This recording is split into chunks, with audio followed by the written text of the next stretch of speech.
नया नारा फेंकते हैं। एक जो नया नारा फेंका इस बार, वो फेंका आत्मनिर्भर भारत बनाएंगे। पब्लिक सेक्टर को और गवर्नमेंट सेक्टर को 100% विदेशी पूंजी के आगे फेंकने के फैसले लिए गए। इस देश के आवाम को तैयार नहीं किया गया कि किस तरीके की महामारी से लड़ा जाएगा, और अचानक आप थालियां और घंटियां बजवाते हैं, बाद में दिए और मोमबत्तियां जलवाते हैं। एक ने तो परसों बच्चे को जना है सड़क के ऊपर। इसलिए मिस्टर प्राइम मिनिस्टर, आपका दिल धड़कता है कॉरपोरेट घरानों के लिए, विदेशी पूंजीपतियों के लिए।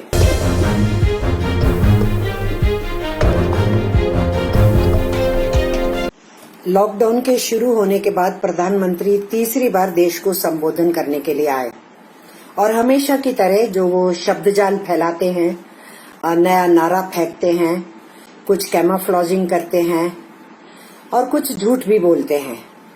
कल के भाषण में ये सब कुछ शामिल था।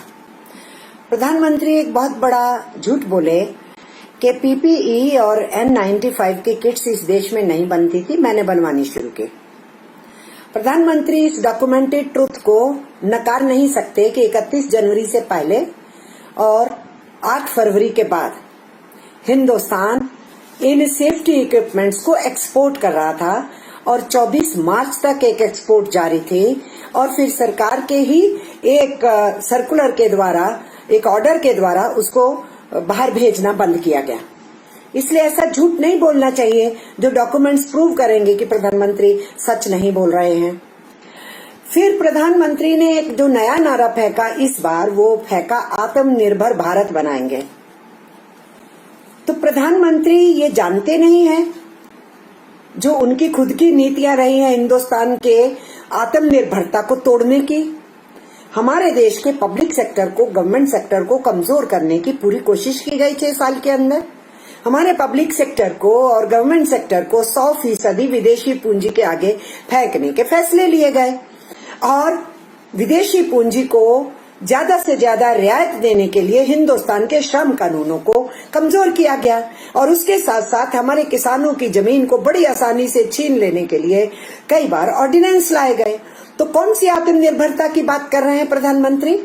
मैं बताना चाहती हूँ मिस्टर प्राइम मिनिस्टर, हमारा देश आत्मनिर्भर है, जिसकी आपने कमर तोड़ने की पूरी कोशिश की। वो आत्मनिर्भर भारत कौन सा है? हमारे देश के करोड़ों मजदूर जो सिर्फ पगार पे जिंदा हैं, जो स्वतः रोजगार हैं, जो दिहाड़ीदार हैं, जो अपने गांवों को छोड़ के दूर दराज काम करने के लिए जाते हैं, माइग्रेंट वर्कर्स हैं। हमारे छोटे किसान हैं, मंझले किसान हैं, हमारे खेत मजदूर हैं। गांवों के अंदर भी अपनी रोजी रोटी को स्वतः चलाने वाले लोग भी हैं। इनकी गिनती 110 करोड़ से लेके 120 करोड़ तक पड़ती है। ये आत्मनिर्भर लोग हैं जो अपनी रोजी रोटी चला रहे हैं।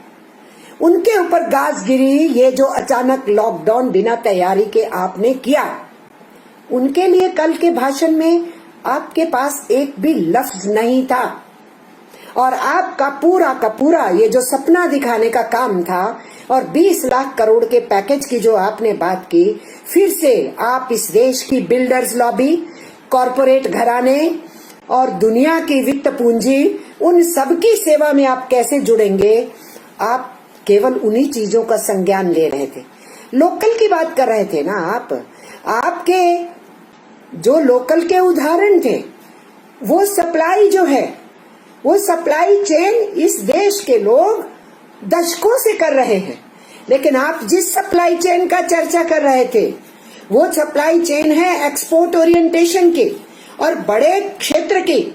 आप उस सप्लाई चेन की चर्चा कर रहे हैं। उस सप्लाई चेन में हमारे गरीब जो सप्लाई चेन में शामिल होता है, आपका कहीं भी उसके लिए कोई दुख नहीं झलका है कल के भी आपके भाषण के अंदर।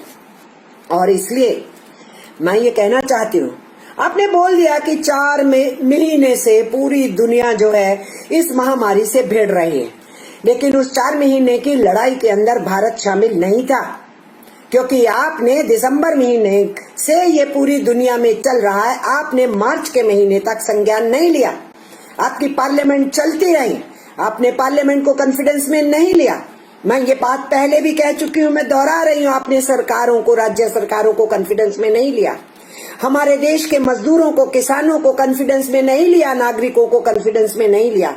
और आपने अचानक पहली बार 19 मार्च में जो घोषणा भी की तो देश को नहीं बताया कि कितना बड़ा लॉकडाउन करने वाले हैं। इस देश के आवाम को तैयार नहीं किया गया कि किस तरीके की महामारी से लड़ा जाएगा, और अचानक आप थालियां और घंटियां बजवाते हैं, बाद में दिए और मोमबत्तियां जलवाते हैं। लेकिन जो हताश हो गया करोड़ों की गिनती में, जिसका 20 मार्च के बाद वेतन नहीं मिला, और वो ये सोच के कि आपने कहा है 18 दिन में महाभारत लड़ा गया था और जीत लिया गया था, 21 दिन के अंदर 21 दिन के लॉकडाउन में कोरोना पे जीत हासिल को हो जाएगी, और वो ये सोच के कि प्रधानमंत्री ने कहा है 21 दिन में फारिग हो जाएंगे, वो अपने कष्ट को सहने के लिए तैयार रहा। अब तो 47 दिन हो चुके हैं। वो सड़कों के ऊपर कब से चल रहा है, वो मजदूर फंस रहा है जंगलों में, रेल पटरी पे चल रहा है, कट रहा है रेल पटरी पे, एक्सीडेंट्स में मर रहा है, भूख से मर रहा है, आत्महत्या से मर रहा है। हमारी वो माइग्रेंट वर्कर बहनें पैदल चल रही हैं प्रेगनेंसी की हालत में।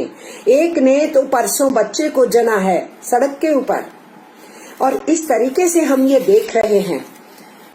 उनकी क्या, जिनके लोग एक्सीडेंट्स में मर गए।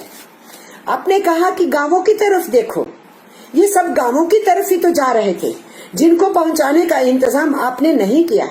और अभी भी जो लोग फंसे हुए हैं आपके पास, उनके लिए ब्लूप्रिंट नहीं है। विदेशों से आने वालों के लिए आपके पास ब्लूप्रिंट मौजूद है, और इसलिए आपने बीच में पूरा प्रयास किया कि मजदूरों को रोका जाए, जाने नहीं दिया जाए। आपकी सरकार ने रेलिंग चलाने से बीच बीच में रोक दिया।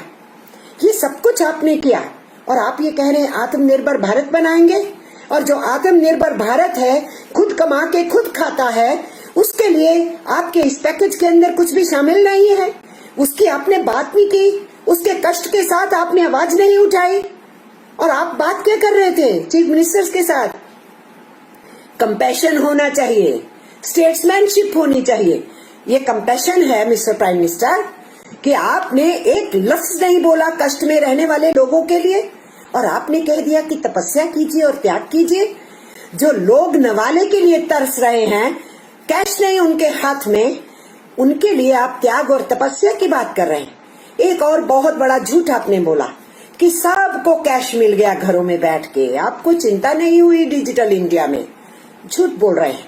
जो कवर्ड हैं वो भी सारे कवर नहीं हुए कैश ट्रांसफर में। जो किसी स्कीम में कवर नहीं होते, हमारे गरीब गुरबा, उनको कुछ नहीं मिला। जिनके पास राशन कार्ड्स हैं उनको भी 100% कवरेज नहीं मिला।